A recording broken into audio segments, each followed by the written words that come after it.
Yakni benta jongga kubor la RiKhasi daga fatafat online shopping store.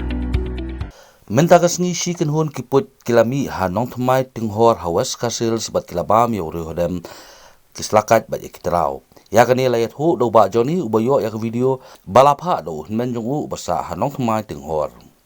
Mau pak ikut aja kuit lah. Kuite. Mau rume madu wat dedek ronan kami rume. Cian nih mesti. Pun pokok tu. Hai beri hai. Doi pro. Bentuk dek re. Saya matok cek. Kripa. Jadi Pro nu teh. Lap hop ni sini. pokok ai.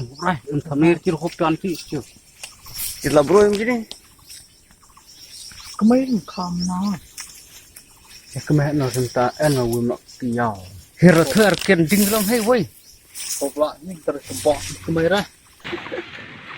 Ya, boleh. Ya boleh. Ya, mama. Ini hera wadan. Woi pun lagi. Hop. Nak betul menjadi kongsi. Tak betul nak mesti sama woi. Ning. Baik kau nak mesti.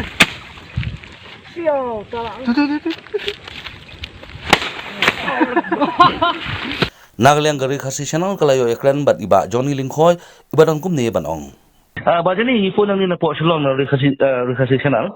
Ngilayo kau video bapa maki halal tu kijuan jam tu kiput bila banyak tu banyak ba Johnny kiput kidi ba menu kiput yang tu bat hakanu korukom kiput situ.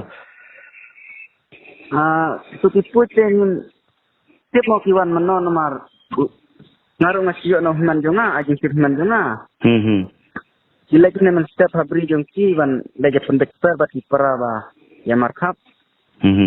Te kilap bagi don kita ki put ibam kini ki sliding kaj ki sliding sensar bagi untuk utra basobian.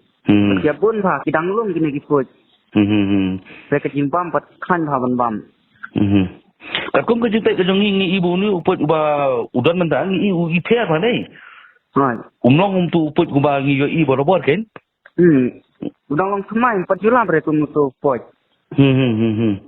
Eka jeng penjual jeng ini kiput kelam gale eka yang nang tak sungguh tep jeng pris itu. Kecil sisa mau kidang lap tang hantu aja kate keempat lah. Lap mau kita kecil luar tang kita kislah dingkat sih. Balak kam di luar sepangki maret.